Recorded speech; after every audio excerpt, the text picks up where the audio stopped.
each one of us has gifts and talents that are uniquely ours. No one else has them.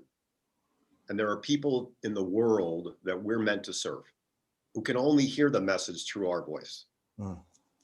And we have the opportunity, and dare I say the obligation, to step into those gifts and talents and to serve and to share those gifts and talents in a big way.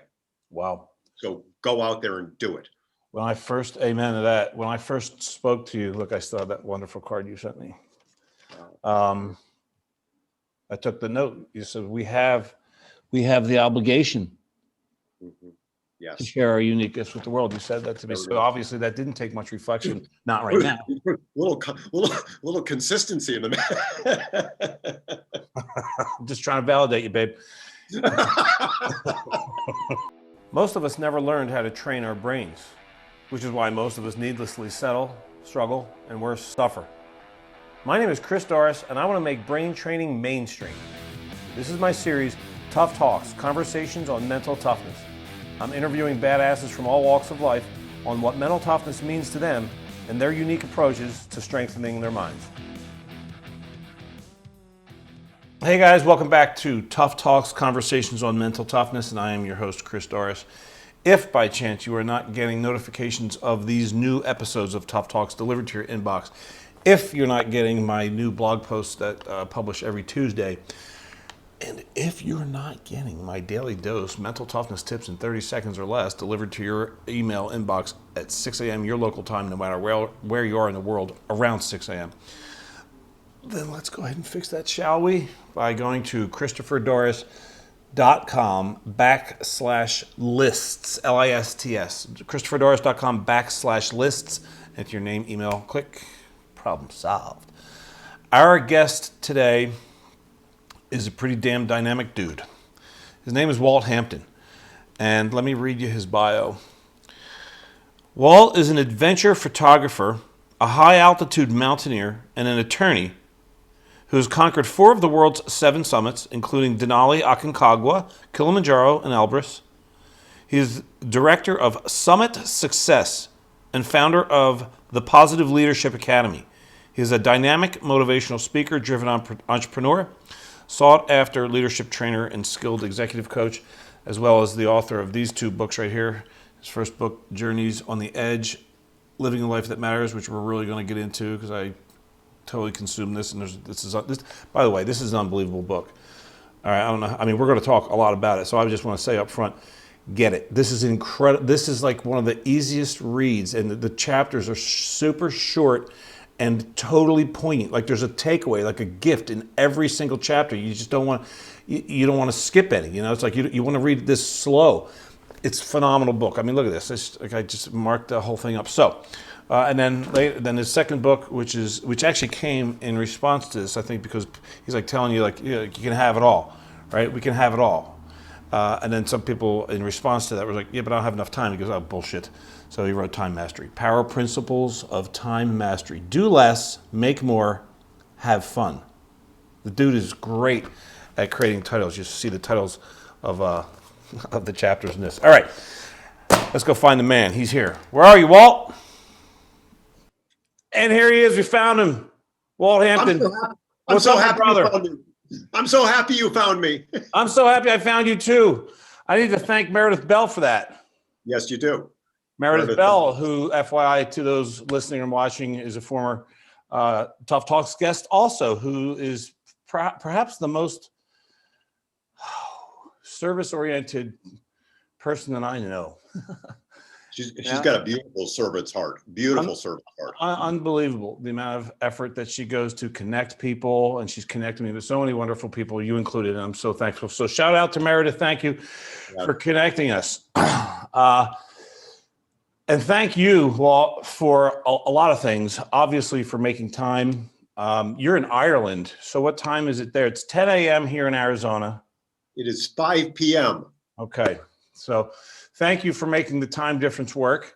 I shared with you just a second ago, right before we pressed record here, a little story of my yesterday and this morning. and I wasn't thinking about necessarily sharing this, but I'd like to, because I think it's a sort of an appropriate introduction. You know, I was planning on spending most of yesterday. I had a couple early appointments, and then I was going to spend the rest of the day studying you. I like to do quite a bit of research on my guests prior to our hangout, and especially if they're authors like you are, and we'll get to these in a moment. So yesterday was my research day. However, I had an invitation from an old friend who said, hey, I'm at a doctor's appointment across the street. I'm in your neighborhood. Would you like to get together and grab a beer? And I didn't have anything else except for my research scheduled. You know what my immediate thought was when I got the text message? I'm too busy. Yeah, I shouldn't have said, well, you said you knew it. You knew it. You knew it. Of course you knew it. You know, I'd love to, but I'm too busy. I've got these, I got to read some books. I got to study Walt. I have to shit mindset. I should. I need to do these videos for these companies. And I said, fuck it. And I went and hung out with my boy and had an absolutely amazing time full of laughter and storytelling. And when later on in the evening, he texted me, and it was such a beautiful message. He said, you know, brother, hanging out with you was like the highlight of my day, man. You made my day, is what he said. And so I got up early. I went to bed really early and got up really early and did my Walt Hampton research and got all my stuff done. Got it all Right done. there. Got Right it there. all done. And as I was reading your book, the whole thing was reinforcing that kind of decision making, which is like, you know, I don't know you all that well. I'm sure I will. And I'm really excited to get to know you a little bit better today. This is the beginning of what I suspect is an amazing friendship and relationship. But one of the things that I have learned about you through this book, your first book, Journeys on the Edge, which I really have a million questions to ask you and explore about it, is that, like one of the first takeaways is that we can, in fact, have it all, which is really in contrast to so much of what we're conditioned to believe, right? So I prefer to live in a both end world as opposed to an either or. Oh, yes. Well, and I got that loud and clear from your messages. So thank you for that. As I mentioned in the introduction, you are not a boring mofo. You are the anti-boring. I don't even know what the word means. Good. Leave it that way. Beginner's mind, right? So one thing that is in your biography is that you're an adventure photographer. I looked all over the place. Do you share your photography anywhere publicly? Because I'd love to check it out. So I do have a website on my photography. It's hamptonphoto.com. Interesting side story there. You can have it all. I actually studied photography with one of Ansel Adams' students, John Sexton and Tillman Crane, and I did some large format photography and fell in love with photography and thought for a while I'd like to teach it. So I went back to school and got an MFA in photography, and it kind of, the whole study of photography sucked the life of it out of it for me. Wow. And so I didn't photograph for a number of years, but my primary mentor in photography is the late, great Galen Rowell, who was a participant photographer. And I studied with Galen and spent time with him and spent time in his studio.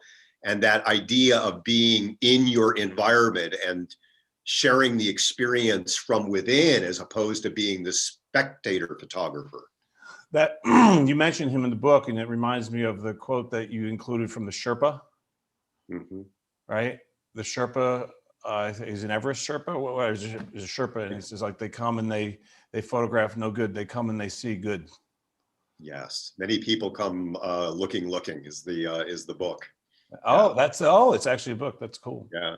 So one of the things that I knew that you've run several marathons. Marathons and ultra marathons. Okay, that part I didn't know. The ultra part I didn't know until I listened to your latest blog video. And I love, you're great at a lot of things, including titles. I love how you entitle all your stuff. Like your chapter titles are cool. Your YouTube video titles or blog titles, they're very provocative, very fun. The highest open rate I've ever gotten has been, do you do this during sex? Of course it is. Of course it is.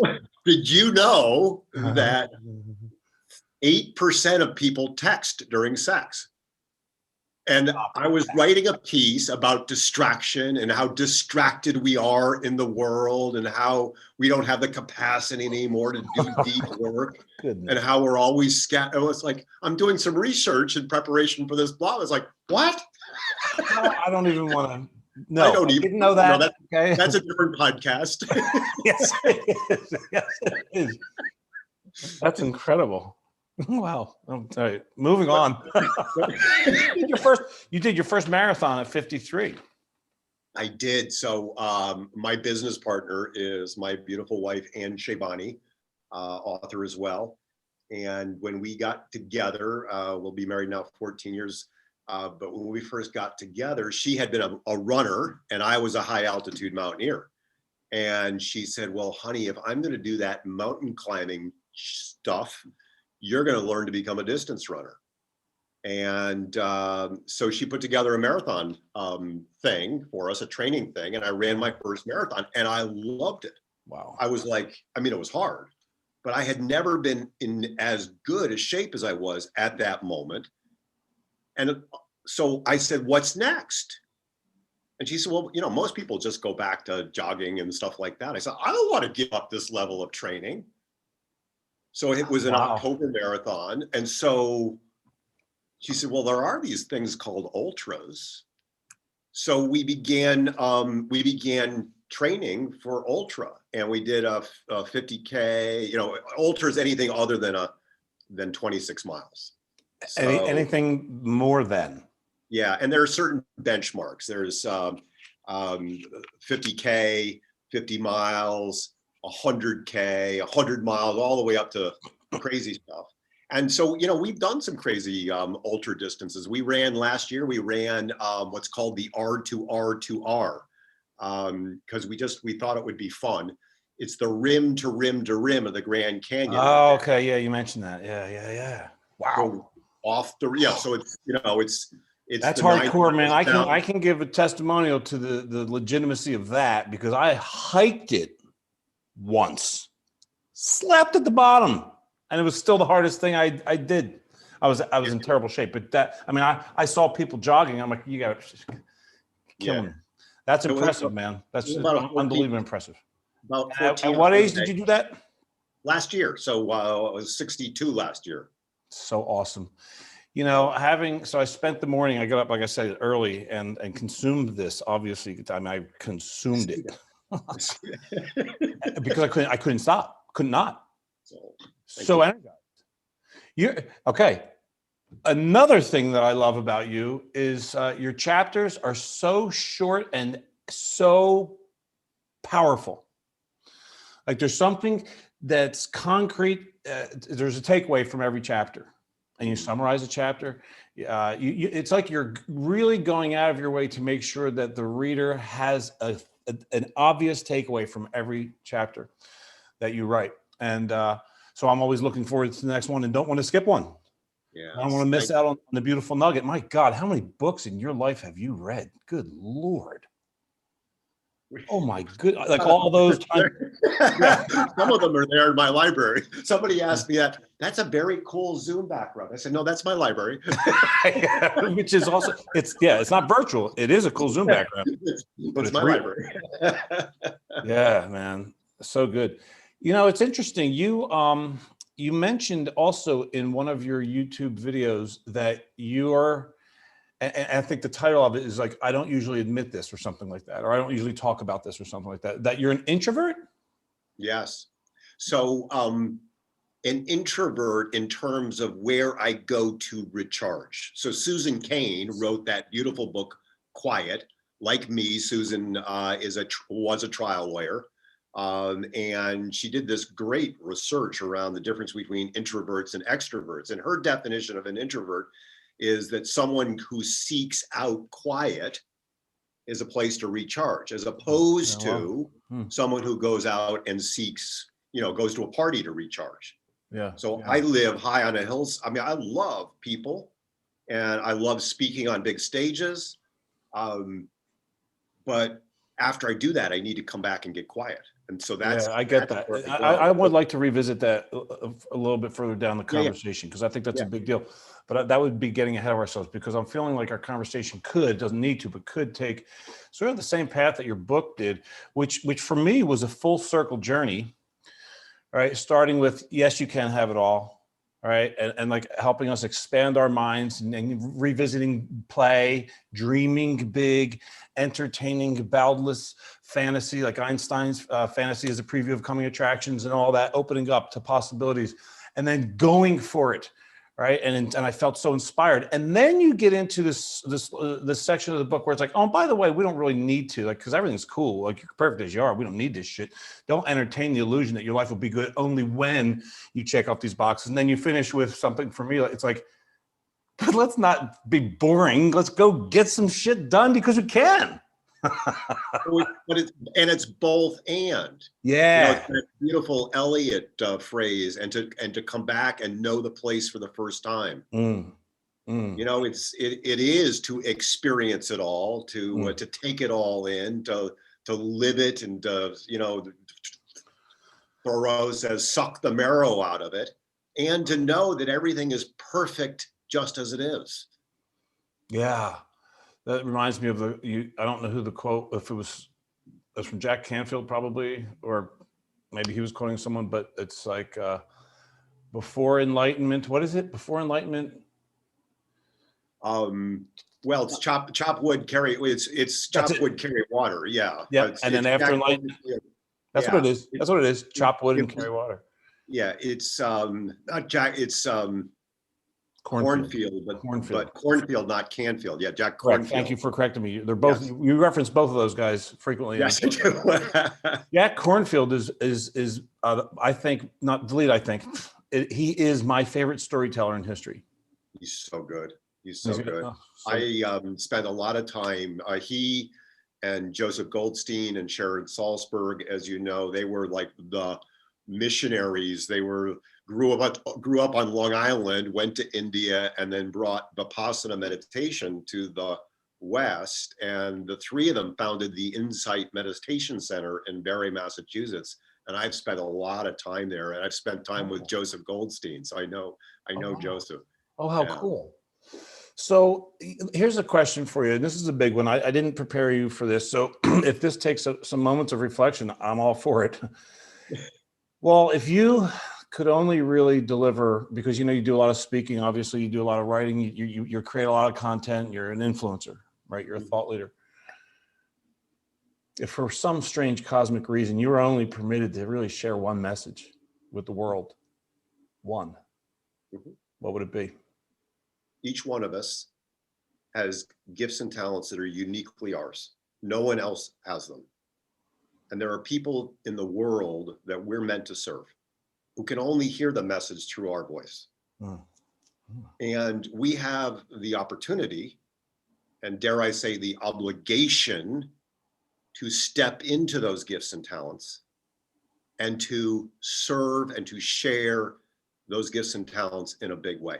Wow. So go out there and do it. Amen to that. When I first spoke to you, look, I still have that wonderful card you sent me. I took the note. You said we have the obligation to share our unique gifts with the world. You said that to me. So obviously that didn't take much reflection. Not right now. little consistency in the. I'm just trying to validate you, babe. We have a different one today. That's such a beautiful message. Now, question: the edge is a theme. You reference it throughout. It's the title. Okay, the title of your book, your latest book. No, your original book. My bad. Journeys. Right. Yep. Journeys on the Edge. Right. Living a life that matters. Why that title? Well, so you used the B word earlier. boring. Hmm. Hmm. Sorry. So our I have a best. filthy mouth. I apologize in advance. So the great moments in life, the excitement in life, the poignancy in life is along the edges between the land and the sea, the light and the dark, particularly this time of year in the Northern Hemisphere, good and bad, happy and sad. I mean, all of our life is about the edges of things. And for me, as a high altitude mountaineer, the excitement is along the edges. Ann and I did several times the West Buttress of Denali, and there's a whole long section of the West Buttress where there's a drop of 5,000 feet to the Janae Basin and 7,000 feet to the Peters Glacier. And it's like, that's an edge. And that's where the dynamism is. That's where the poignancy of living is. I mean, that's where life is they're on the edge. Mm-hmm. I love that. I couldn't love that more. Hey, you climbed, just as an aside, I wanted to mention it to you. I have a former Tough Talks guest named Stephen McGee, he did a project on Aconcagua. So this is just so interesting. I didn't even know what the hell Aconcagua was till him. Now we've got. It kind of sounds like a dirty word, Aconcagua. It does sound a little like. Aconcagua is beautiful. It's the highest mountain in the Western Hemisphere, 23,000 feet. One of the 7 summits. So we're working on the 7 summits. So yeah.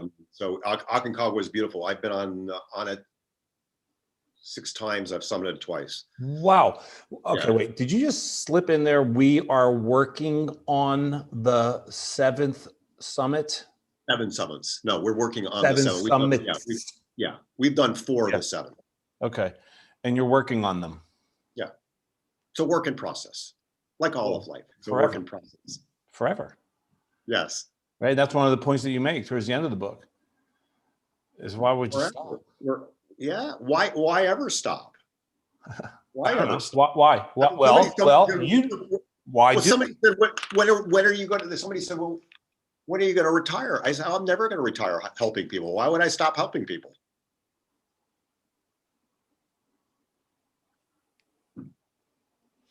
You mentioned one of my favorite books ever that actually really changed the trajectory of my life because I don't know that. It reinforced, it might have, who knows what the impact was.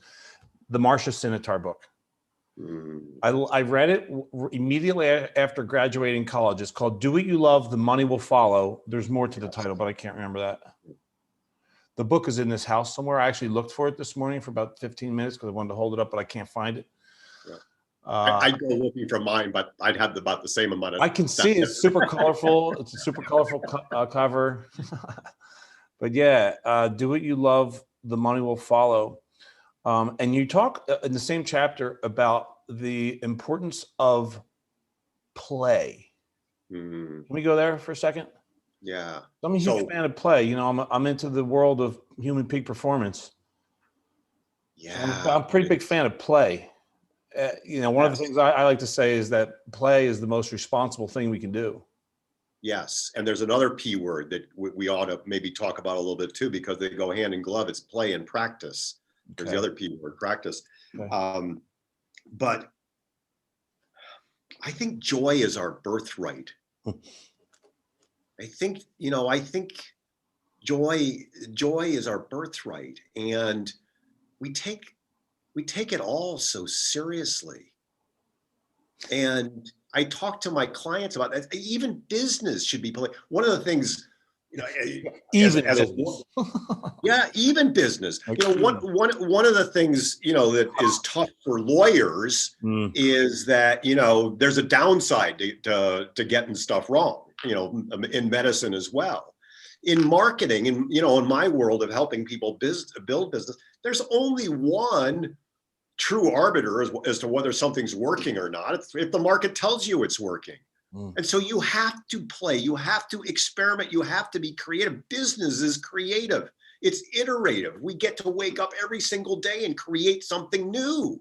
It's just, and that's fun. Why not enjoy that? It's like, oh my God, I get to create something new. And we are in play, in all of play, we are renewed and restored. And that's, coming back to your B word of busy, that other bad B word you used. When we're always busy, when we're always on, we so dishonor this precious life that is ours, this precious human being, the body that we have. We want to treat ourselves worse than we treat our cars. We would never run our cars 365 days a year, 7 days a week, 24 hours a day. We would never do that. Very funny little aside, when Anne created that first marathon schedule, she said, she gave it to me, and it's all on this nice spreadsheet, and there were these days where it said rest days. I said, what's that? She said, those are days we don't run. I said, what do you mean? What is this rest you speak of? What is this rest you speak of? But so rest, recovery, so the word recreation, the root is recreation, is to create ourselves anew. And so in play, we recreate ourselves. Oh, that's so awesome. I've never thought about that. I love that. That's great. I love stuff like that because, recreation. I love examining words. The word enthusiasm is one of my favorite words, right? And it comes from the Greek word entheos, which means the creator within. Creator, yes. Which is fun. I know. I love the study. So I was 6 years in a seminary, which is a whole other podcast, and 6 years of Latin. So I'm always curious about language. Oh, wow. Oh, God, what the hell haven't you done, for God's sake? Make me feel so inferior. No, seriously, the joking aside, though, okay, and not all seriousness, but more of it. Seriously, I don't ever want to be totally serious. Seriously, a little bit, maybe. Do you get that? Like, okay, two things. Do you ever get, he's just all, he's that rah-rah, kumbaya guy. No one can always be that spirited. Do you get that or not? And do you ever get the perception that people experience you as an outlier, like an unusual person with extra confidence and extraordinary energy and positivity? And that's not normal. Oh, he can do that because he's got these unusual skills. It's not realistic for everyone. So I'm going to answer the question a couple ways because I think it's important to be fully transparent, which is to say, I have a bias for happiness. I have a bias for possibility. I have a bias for action, and I get down. This particular time of year. I suffer from seasonal affective disorder. So I have to be very mindful of my self-care, particularly around this time of year. And I need, I use the P word. I think discipline is the gateway to freedom. With discipline, we can be free. We have to have practices that allow us to show up as our highest and best selves. So yes, I think there is a perception that I am up and happy, and by and large, that is true. But I think it is a disservice to anybody who's listening to this to think that's it. We all go up and down. And then on the positivity front, that's practiced as well. It doesn't come by happenstance. It comes through intention. We are the co-creators of our lives. It comes through intention to create that. And some people will say, oh yeah, it's all rah, rah, rah. You mentioned Journeys on the Edge and the nuggets. I am driven to help people create their best lives. And so I don't want it just to be all rah, rah up here. We want to create actually actionable things that people can do to change it all up. And then the last thing I'm going to say around your question is that, so I became a coach with Tony Robbins' amazing training and was one of 70 of his results coaches for a time. Amazing training. Tony says every human being has two primary questions, two primary doubts. Am I enough? And will I be loved? And then Brene Brown in her beautiful book, The Gifts of Imperfection, adds that beautiful third, will they find me out to be the fraud I know myself to be? And every single one of us in our humanity grapples with that. We all grapple with that. Some of us get stuck in those questions. And it's the stuckness that I want to help people through, because we all get stuck. And if we get stuck, and if it's something that's common, we can do, oh, good, I'm a human. Now let me get out and share my gifts and talents with the world and take care of people. So you experience seasonal affective disorder, which is comically abbreviated SAD, right? Yes. Okay. And, there's another one of your chapters, a funny title, something about pooping. Yeah. That was great. So great. You're sharing your vulnerability now, but you're also making the point that, like, I have a bias towards happiness, and joy is our birthright. I have a bias towards, excellence and fun. But it all takes practice. That is one of the reasons, Walt, that I even do this damn podcast, is to have people understand in an enthused way, in an inspired way, that if we choose to practice, then then joy is in fact our birthright, and so is excellence. What are some of the ways that you practice? What are your practices? So I want to answer the question you didn't ask as well, which is, what are the practices and how you stay at them? Great. That's key. Perfect. Yeah. That's so great. The first meta principle, and I got this from a friend of mine who makes a lot of money. Her name is Susan, and she said, I have two keys to my success. Key number one is I do shit. And key number two is that I claim the first 5 hours of the day for myself. What was the first one you said? Do shit. Oh, okay. Okay. I thought, wasn't sure. Yeah. Okay. Yeah. So she gets stuff done. She's in action. Yeah. But she claims the first 5 hours of her day for herself. That's really interesting. Can you please do elaborate on that? Yeah. So when I was a single dad for a dozen years, managing a law firm, I raised 3 boys on my own. I was like living on the inside of a ping pong ball. I had no time to myself, and everything was just fuzzy. And yet I had all of these responsibilities. I stumbled into, I got to get up early in the morning and have some quiet time. And so early on, that meant, rather than getting up at 5:07 to get the kids up at 7, meant maybe getting up at 6:30. Or, wow, that was kind of nice to have it. I wonder what it would be like if I got up at 6. And I eventually backed that time up to 4:30 in the morning. That is my wake up time to this day. 4:30, 4:20 in the morning, I get up. And I pour a cup of coffee.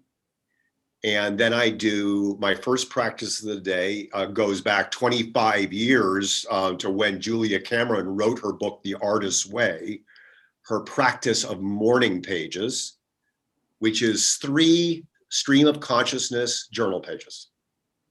And she calls it flushing the toilet of the mind. And it's beautiful. It's, sometimes it's like, I hate that it's dark. It's still dark. I hate that it's cold. I hate that it's winter. I hate that there's COVID. Some days it's winds. It doesn't matter. It's just this stream of consciousness flushing. And that's interesting you say that, because it's like those are, I think some people might be surprised to hear that. So I think that that's important. Yes.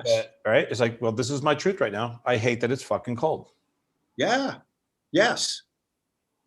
So then, as opposed to self-censoring, going, well, that's not very positive. I shouldn't be thinking that. Yeah. So Tony is famous for saying, see things as they are, not better than they are, not worse than they are, which is important in marketing and business development and interpersonal relationships and in evaluating oneself. I mean, we can go to catastrophe or we can go to fantastic land, but seeing things as they are is important. And as they are is what is present. And the present is all we have. You grabbed the present with your dear friend, and that's a gift and a blessing that you can never get back again. So all we have is this one only precious moment. So seeing things as they are allows us then from that place to co-create something different if we choose. So it's important to just be here now, which leads to the second practice of my morning, which is meditation. So for 28 years now, I've had a simple Vipassana breath meditation. What is that? What is that like? It's just watching your breath in and out. Simple as that. It's no app. Yeah. It's just you follow your breath in and out. There's no app. There's no music. There's nothing. It's Jack Canfield or Jack Cornfield and Joseph Goldstein. And it's Vipassana that was imported back in the 60s. Very simple. And 30 minutes. Great. And it is the single practice that has changed my life more than anything else. The way when I'm teaching executives about this, I talk about, the holiday snow globe that you have this time of year, and you shake it up and you put it down, and the flakes are all like that, crazy flakes in there. And then the flakes settle. Yeah. That's the gift of meditation over time. That's huge. So that's huge. And the second gift of meditation over time is that it slows your internal action down. You and I both know Steve Chandler. I love Steve. He used to, because I'm moving fast, and Steve would say, "Slow the action down, Walt. Slow the action down." By the way, is he the guy who had you write down the 101 life goals? No, that was Jack Canfield. Oh, okay. We'll get not Cornfield. So anyway, but so it's, when you see an Olympic high diver, you see just this, going out of the board up and over. She trained over decades, sees it in freeze frame. So the gift of meditation is it slows that internal response down. You get angry. Oh, what am I feeling? I'm feeling something in my gut. What is it? Oh, it's anger. I can feel it rising. I can feel it coming up and filling my chest. I can feel the rage building. And in freeze frame, you get to see each section, and then you can choose a different response, which is so powerful. Mm-hmm, mm-hmm. So journal, meditation, reflective reading. So now it's about 5:30, and Ann and I, we share some coffee together, and we chat a little bit about what the day is going to look like. And then around 6:15, we go for a run, and we run for 8, 10, 12, 15 miles, depending upon the day and the weather. Wow. And we have one rule. The rule is we never, ever, ever, ever, ever ask this question. Do you feel like running today? Stop deciding. Yes, right? because feelings are ephemeral. They come and they go. I did this leadership talk for a group of seniors at a business school, and this young man comes up to the stage afterwards and says, "Mr. Hampton, I loved your talk. I want to create something like that someday, but I don't always feel like it." Okay. And I leaned into his personal space. This is before masking. And I said, "I don't really give a flying what about what you feel." And he jumped back. And I explained to him, I said, if you care enough about what you want, if you're connected about why it matters to you, and you're really clear about that, then how you feel in any given moment is irrelevant. You show up and you do it. And Jack Canfield actually has the decide once principle as a successful. He said, you don't wake up every day and decide, am I going to brush my teeth or not? Right. You make the decision once. So Ann and I have made the decision once that every single morning we get up and run. This morning, it was pissing rain. It was 38 degrees. It was blowing sideways. It wasn't pleasant. Most days we don't feel like running. We're runners. We love to run, but most days we won't feel like it. Who feels like going out the door in the pitch black at the 53rd parallel in the middle of the winter? And, it's just like, who feels like it? You don't. But emotion often follows action and not the other way around.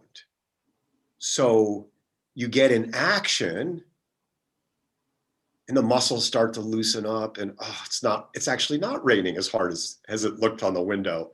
And wow, I'm starting to feel warmer, and wow, it's really nice to feel the air, and wow, it's good to be out. And it's the same way with writing or doing anything in the studio. But if you allow that feeling to guide, am I going to do it or not? That's so huge, Walt. That's a big deal. This is a slow down moment right here. Yeah. Really, because this is one of the takeaways. I'm certain of it. This is a big take. This is a takeaway for the listeners, because this is a big deal. Because I think a lot of us have been conditioned to have that be a really legitimate excuse.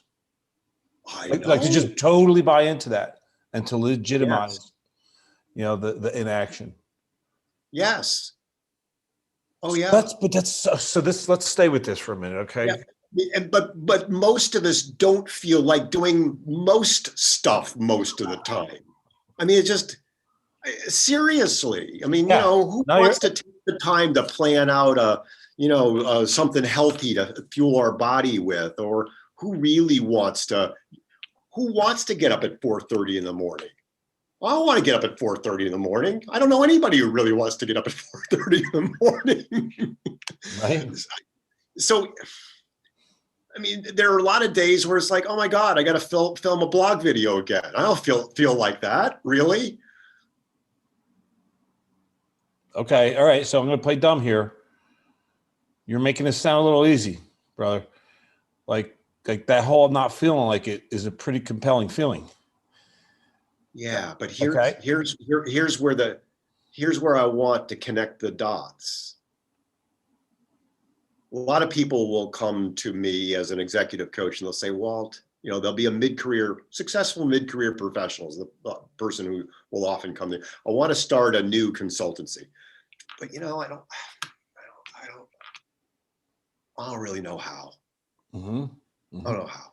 Mm-hmm. And my usual response, even on my first calls, I think that's a bullshit question. Because what's true of most people, and I would bet 99% of your listeners, if they look over their shoulders of their lives, across the horizon of their life, anything they have really, really, really wanted to do, they've done. Mm. They've never really stopped to entertain very long the how-to question. Mm. So the want to always comes before the how-to. Our want, our desire, everything arises from that desire. The Sistine Chapel and the light bulb, it all came from our imagination, our imaging. What is it that we want? What do we really want? So that want to, fueled by, why does it matter to me? And if we can connect with what we want and why it matters, we're unstoppable. Oh, that's rocket kind of fuel. A big if. That's a pretty big if. Yes, it is. Right. But that requires the deep work that, requires that you not text during sex. Man. That gives a whole new definition to sexting.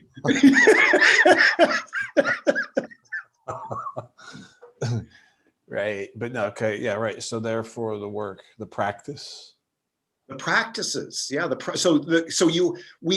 In order to show up powerfully, and we talked about recreation, in order to show up powerfully, in order to go the distance in our work, we need to care for this amazing thing that is our body and our mind. And so the practices ground that. So we run, and then we come back and we talk about the day. And so by now, so from 4:30 to 9:30, it's been all about just us as human beings. And these are core practices. They get done. I mean, when we travel, remember that thing called travel? When we travel, we will book our schedules, our appointments, our itinerary around places that have great places to run and good gyms and nice trails, and everything is structured around that. Yeah, you keep that as your priority. There's no exception. It's non-negotiable. So what do you say this morning? Okay, let's just go to this morning. Now, it probably is really helpful. Want to bring me back to that moment? It's okay. Come on, man. This is called re-traumatization, but I got you. It's just, you're safe with me. Thank you. Felt a little triggered for a moment. And it probably does help to have a life partner who also is on the exact same page as you with this. I don't know, maybe you would disagree that it could be equally just as easy or just as accomplishable solo, but you wake up, it's pissing rain, it's cold as shit, it's dark. You have to have the thought, oh God, this bed is so comfy right now. All right. Okay. I don't know. Maybe you don't. But what do you, when did you just take me through it? You had some thoughts. Did you have the thought like, I don't feel like doing this, or no, you didn't even have that. You didn't have that. So I have trained myself. Are you past that? So I have, yes. So I have trained myself. The author Mel Robbins. Have you come across Mel Robbins? I have not. So she had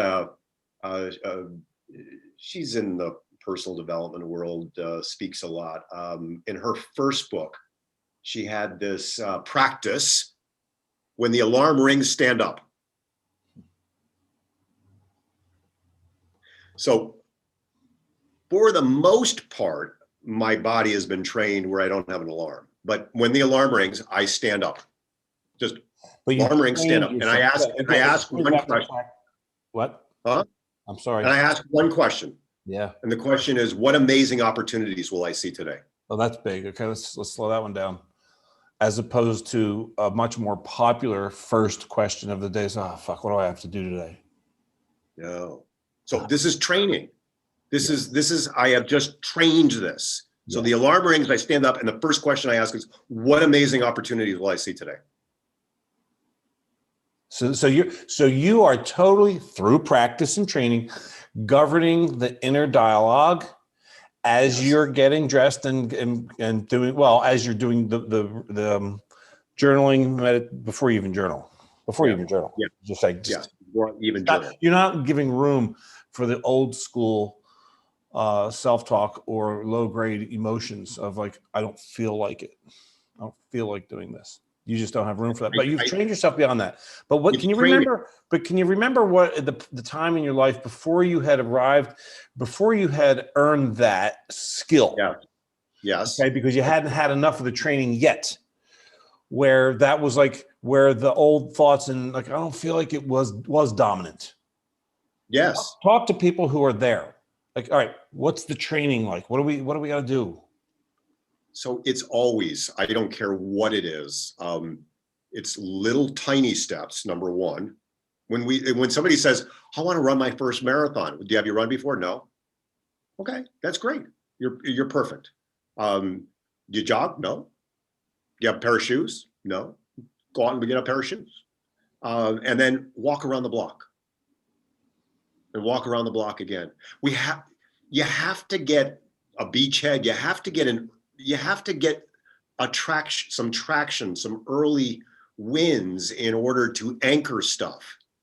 What people, I'm going to be a runner. And I go out and I run a mile. And you come back and you feel like shit, and you've like hurt stuff, and so you never want to go back out. Right. So we have to chunk it down. So you heard me say, I just backed up my wake up time by like 15 minutes or half an hour when I had my kids. It's like, oh, that's kind of, my morning wasn't quite as crazy. I wonder what it might be like to try half an hour. That's kind of cool. So that's number one is really chunking it down. I'm curious about what it might be like to do this. So let me play with it. Let me be curious around this. And then when we want to anchor new things in our life, it's best. I mean, the research says, new habits, 66 days. I think that's bullshit. I think it's more like 3 months or 4 months. It's a long time to really anchor it. But you can get there faster if you connect it with something else. So like very funny story. In Ireland here, we have a water heater. They call it something else, which escapes me at the moment. But it's you have to turn it on. So we go out running in the dark, in the cold, come back, cold water, bad. Remember to turn the water on. We go running in the cold, we come back, cold water, bad. We need a new habit. Let's trying to remember to turn it on. That's not working. Okay. Oh, what would I teach somebody? Anchor it to something else. Coffee maker, button, water heater, button, water heater, button, water heater. Done. So when you can anchor something that you want to experiment with to something you already do, it's so much easier. Oh, very nice. Good. So the first 5 hours of the day, then you enter into the day resourcefully. And resourcefully means not entering into the day with somebody else's agenda, which is your email inbox, because I haven't even gone there yet. Yeah, that's interesting, right? That's like an addiction. That's somebody else's agenda for your day. Yeah, well, I'm envisioning, whenever I do these interviews, I'm doing my best to be as present with you, and at the same time, imagine that I am the audience. I want to ask questions that I can imagine they would want to ask. Yes. And one of the questions that has arisen for me about 3 times so far, listening to you, is part of this has to involve discipline at night. Like, if you're going to get up at 4:20, what time how much sleep do you need, and what time are you going to bed? And how does that influence the decisions you make at night? So if there is one practice and discipline that your listeners could do, is get more sleep. Sleep is the key. Like I was a litigator for many years, and, looked at a lot of accident reports and incident reports, and, Chernobyl, 3 Mile Island, Exxon Valdez, Challenger, all of the big accident and incident reports, a lot of malpractice reports, sleep deprivation. Wow. We get stupid when we make mistakes. We're unfocused. We're not productive. We're not happy. We're not likely to play or want to recreate. It's just, we're like dragging all the time. So if I'm dragging, the very first question I'm asking is, am I getting enough sleep? So sleep, we're not really a whole lot of fun. If you invited us over to your house and it was like 8:45, we'd be going, oh, getting late, Chris. We're not much fun after 9:30 at night. I mean, we are in bed asleep by 9:15, 9:30 every night. Because I need 7.5. My sweet spot is 7.5, 7:45. Yeah. Most people, somewhere between 7 and 9. And that doesn't mean that's the way for everyone, but the rule, though, is that, sleep. Everyone needs plenty of sleep. Everybody needs sleep, right? But not everybody may choose to take 5 hours first thing. And most people can't. As a single dad, can't. Can't. But the big teaching point is, we must carve out some time for ourselves. At least some. Even if it's like a half hour for yourself. Right. Okay. So okay. So for those who truly are in the belief that that's about the most I could carve out, given my life circumstance, and that's legit. What would you recommend they use that half? How would they best use that half hour? So I would have a bias towards saying use it for a short journaling practice and a short meditation practice. Okay. One of the things that stood out for me in your book was the discussion of failure. Okay, fail. One of the F words. Yeah. That was the title of the chapter, is the other F word. The other F word. Right. So Darren Hardy, by the way, I love that guy. The publisher of Success Magazine. Well, I love that. Is that over? Is Success? Is that? He sold Success to another group, and he's doing his own thing right now. Darren's amazing. Yeah. So he recalls a time in his youth when he told his father about a day on the ski slope. He said, "I didn't fall once," he said proudly. And his father replied, "Well, then you didn't get any better." Yes. Talk to me about the construct of failure, because I learned something really life-altering from Tony Robbins about failure. Yeah. So growing up and then into my career as a lawyer, failure bad. My mom, who I acknowledge in my book, we were talking about that. She said, you can accomplish anything. You can be anything. And I believed her. Oh, yeah. We weren't recording that. You said that before we pressed record. Can you reiterate that, please? Yeah. So in my acknowledgments, I said, I acknowledge my mom. She told me I could do anything and be anything. And I believed her. And I took her at her word. Yeah, I believed her. But she was an amazing, she instilled a search for excellence, because anything less than excellence was bad. So if I came home with a B on my report card, she'd say, "Oh, that's nice, but an A would be better." And if I came home with an A, she'd say, "That's great, honey, but an A plus would be better." And if I came home with a 99 on a test, she'd say, "That's wonderful. What was that question you missed?" You're like, "Come on, man." That will inform your audience around some of my neuroses. That's great. So failure, the F word, was a bad word in my house. And as a lawyer, if you failed, bad things happened, or people went to jail, or, so failure wasn't good there either. But what I came to learn over time is that we can't possibly get better. And I know that quote well from Darren Hardy, that the failures are simply lessons. They're not judgments about our self-worth or our desire for excellence. They're just data. Failure's a data point. It's just a data point, and it allows us then to choose, to make different choices. That is exactly what I learned from Tony Robbins. And he said, my memory of it is there is no such thing as failure. There are only results. Yes. And the results is data. It's just data. It's just data. Right. Yeah. It's just data. And he said that there are two categories of results. You got what you want, or you didn't. Right. And both are equally valuable. When I got what I want, you get to celebrate and enjoy what it is that you want. And when you don't, you get to grow, which is what we're designed for. So it's really looking at it that way. Can't lose.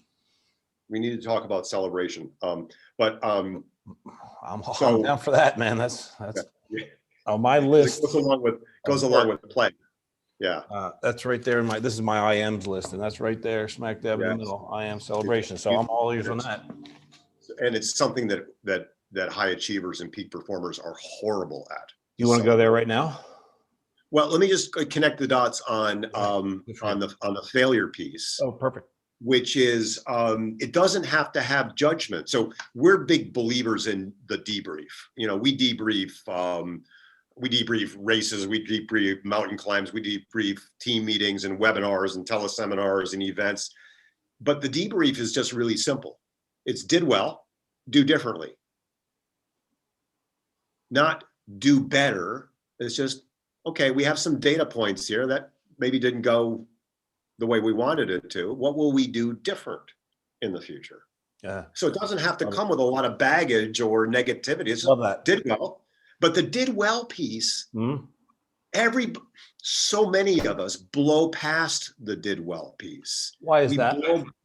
I don't know, but so I have a hypothesis, and I'll come back to that. Okay. But just a story. So climbing Denali was a goal I had set for myself when I was 14 years old.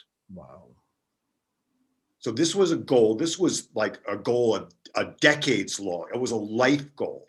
Yeah. I tried Denali the first time when I was 38, scared the shit out of myself. A lot of people died in a very short period of time. And I left the mountain and I thought, I'm never going back to the big mountains of the world. Wow. I tried the mountain again in, let's see, 2010. And we spent 27 days on the mountain and we got turned back 700 feet from the summit. Wow. So we got in the plane, we flew off the glacier, and we had trained so long, and it had been it had been such a difficult experience. I thought, I'm done with that. And then I woke up in the middle of the night 3 months later, and we have to go back. We do? Yes, we have to go back. So we went back the next May, and 27 days in the Arctic. Anne and me and my 17-year-old boy, the three of us, 2 a.m, under a beautiful Alaskan midnight sun, looking out across the world and across decades. I mean, it was this experience that just filled me with joy and emotion. We got off the mountain and was like, check, yep, knocked Denali off. And it was about 4 months later that we said, WTF? We just blew by something extraordinary that happened in our lives together, and me fulfilling a dream of. And so high achievers, we tend to be very task driven and list driven. And that's at our peril. That's the downside of, you and I talked a little bit once about sustainable peak performance. I like peak performance, but we need to be able to sustain that over time in order to go the distance, in order to do the work, in order to serve, in order to take care of the people. We need to sustain our high level of, and that requires recreation and celebration and play.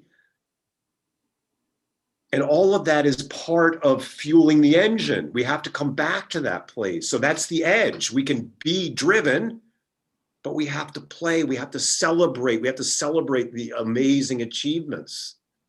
We have to do even more than that. We have to marinate in it. We have to like steep. I don't have time for that. Goddamn. I don't. That right. I'm hearing the type A's right now, right? So I'm playing devil's advocate. Of course, I couldn't agree with you more, but I'm going devil's advocate here for a second. I don't have time for that shit. I got things to do. Okay, so ring the bell. Okay, good. Yeah, now let's go. We got another. So let me give you. We have a new quota. Okay, let's go. So let's come back to the debrief. Okay. Because if you want to be a peak performer, you have to understand what you did well and how you did well and why you did well. Tony Robbins, again, success leaves clues. He says that you study. I like that. I like that. I don't remember ever hearing that before. I love that. Yeah. So success. That's cool. And by that he means go out and study Steve Jobs and Warren Buffett and Bill Gates and look at the breadcrumbs. Understand the breadcrumbs. That's another one of your titles. So understand them. But here's what's true, Chris, is our own success leaves clues. Yeah. And so if we really want to be peak performers, we could maybe use celebration and reflection as a science experiment. This is great, and it's so contrary to popular opinion. Maybe Because it's like because like the celebration. Come on, this is irresponsible. Like if it does, like no pain, no gain. That's one. I think it's one of the stupidest quotes. It's absolutely stupid. But when we actually become, if you want part of this, I'm so sorry. I just want to explain that for a second. Like the reason I think it's so stupid is because it implies that comes with it is that it can only be valuable if it includes suffering. Oh yeah. Right. That's a whole other, that's a troubling strain too, that work has to be painful and a struggle, right, rather than play. Yes. How do you celebrate? So one of the things that we have always loved to do is to travel and to soak in other places. Yeah. We also love to seek out little boutique bistros just to enjoy a quiet candlelight dinner. Yeah. And we genuinely, despite all of that bad rhetoric about the running, we genuinely love just going out for 15 or 18 miles. No, not trying to bust any records, but we'll deconstruct Western literature and talk about politics and religion and just, it'll just be a time just to be together. Yes. And then we have a couple little favorite spots down near the sea that we just go and sit in the grass and connect. So just simple ways. And it doesn't have to be complicated. Brene Brown in her beautiful book, The Gifts of Imperfection, that I talked about, said, write down your ingredients for joy and meaning. Write down your ingredients. For most people, it ain't very complicated. Mm-hmm. You found joy and meaning yesterday with your friend. It's not usually complicated. For me, it's like sitting in my rockers out on my veranda, looking out at the sea with a nice warm cup of coffee with the love of my life, and just steeping in what we have. That's joy and meaning. When I was working exclusively with athletes, I was working primarily with golfers, competitive golfers. And one of the things that we would do is my version of the debrief, which is almost identical to yours. And I call it the post-game routine. I still call it that. And it's 3 questions, which is, how was I amazing? What's the big lesson in this? And what specifically will I do to grow from it? So my 2 and 3 are your number 2. It's the same thing. I love it. Yeah. I love that. Right. It's the same deal. I like your first question better. I might have to use that. Well, it's the easiest one in my observation for people to blow off, especially when shit didn't go the way they wanted it to, which is like basically always. Yes. Right? Because I got nothing. Like, what? Did you finish the round? There has to be some flashes of excellence. Do some more work. Don't be so goddamn lazy. Go get them. And it's interesting because it's like, why?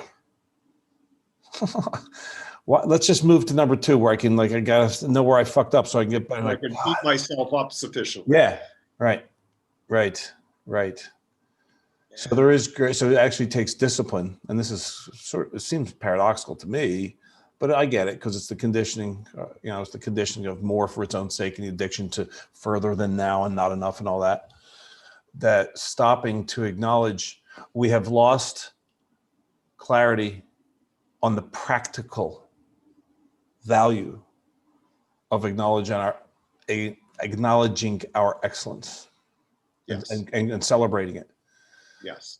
And so for those who need practical application, those that need it, right? And fine. If you need it, fine. Then guess what? There's extreme practical value to that. Science would suggest. Because it's not all right. So just feeling good is not enough for you. That's cool.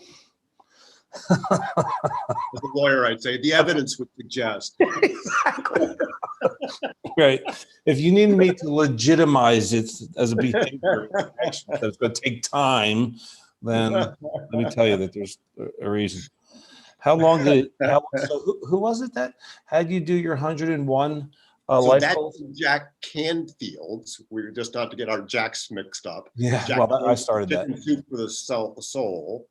So he had a list of 101, I think, or 101 things you want to do, be, or have before you die. His version of the bucket list. Mm. We've added, when we teach it, we do, be, have, or experience 101 things. When we first did it, we came up with 84. We did it together right after we were married. We came up with 84. We've done most of them now. A few of them have dropped off, but That's cool. yeah. I mean, because when I first read that, and that was this morning when I first ever read that as an action, and I'm going to do it. Yeah. I'm totally doing that. And I'm going to ask my clients to do it too. I think that's incredible. How long did it? See, I imagine that there are multiple values in just sitting down and doing that, regardless of how many of them actually become manifest, is even let yourself think of that stuff. Well, even the process of thinking about it, Right. even the process of taking it out of here, our brilliant frontal cortices, and putting it on a piece of paper, that action, the word becomes, it is the ideation that becomes incarnation. That action facilitates. Why is that? While we're on that, I've heard, because this is something that I've discussed, I've even said out loud, but I couldn't explain it. They go, how does that work? Like putting it down on paper, getting it from idea, from conceptualization to down on paper. There's something magical that happens there. What is it?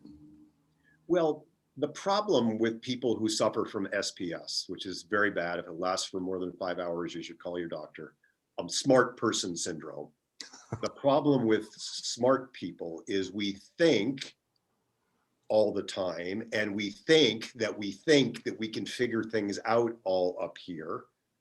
And our minds are brilliant and they're constantly filled with stuff. But how many times have you had the experience of, wow, that's an amazing idea for a blog or a podcast topic, and then like 3 hours later you go, what was that? And it's gone into the ether. And so it is concretizing, it is making real something that existed in there. It's that first step of making it real that increases the odds that you will do something next. Oh, there you go. I love it. One question before we wrap up that's not related to any of that, but I thought of it twice now, which is when you're meditating, do you ever have any what you consider to be like strokes of genius that you're worried about forgetting?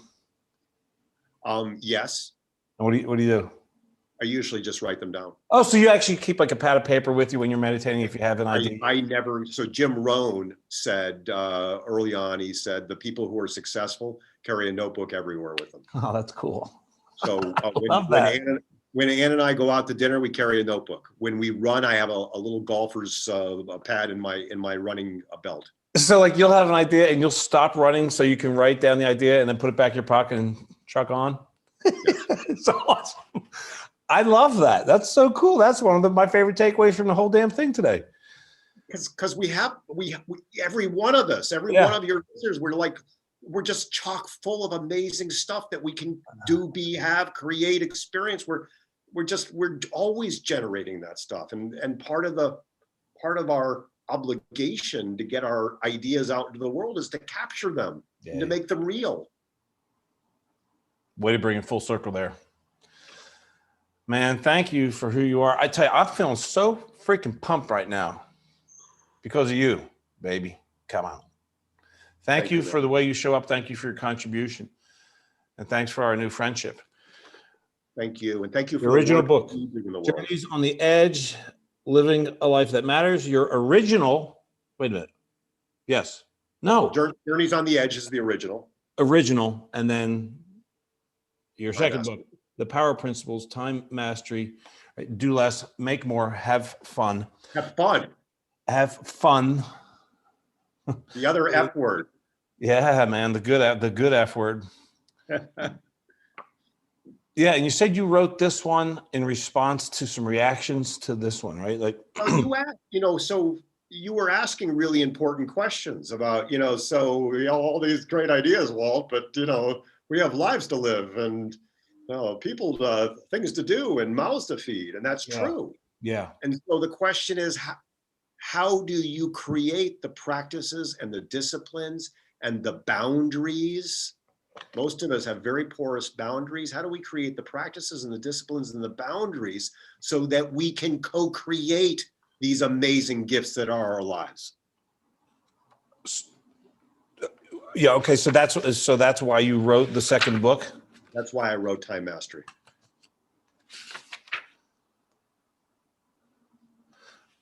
You saw a 3x5 index card on a colleague's desk one day, and on it she had written, "Make time happen." Yes. Stop using the excuse of time as a limiter. You are very so your website, walthampton.com. Yes. Or summit-success.com is the company's website as well. So Walt Hampton is my personal website. I made that up myself, walthampton.com. Okay. Now what's the other one? Summit-success, summit-success.com is the company site. Okay. And you're on YouTube, you're on LinkedIn, you're on Twitter. And I'm going to go check out hamptonphoto.com, and I'll put all that stuff into the show notes. What a gift to spend some time with you. Oh, the A gift true is mine, privilege my and a friend. true gift. Thank you so much. Oh my God, thank you. And we will definitely have to do a version 2 at some point. Excellent. Happy holidays, my friend. Happy holidays. Bye for now. Lots of love and joy. Bye. Bye. Hooah! Thank you, Walt Hampton, for this incredible vibe that you made it easy for me to think my way into. How do you not feel great after hanging out with him for a few minutes, right? So many cool mic drop moments there. Only a few that I captured. Hopefully you captured several of the ones that I didn't. In play, we are renewed. He's got these great phrases, doesn't he? In play, we are renewed. Like he separates the word recreation into recreation. We are recreating ourselves when we're playing.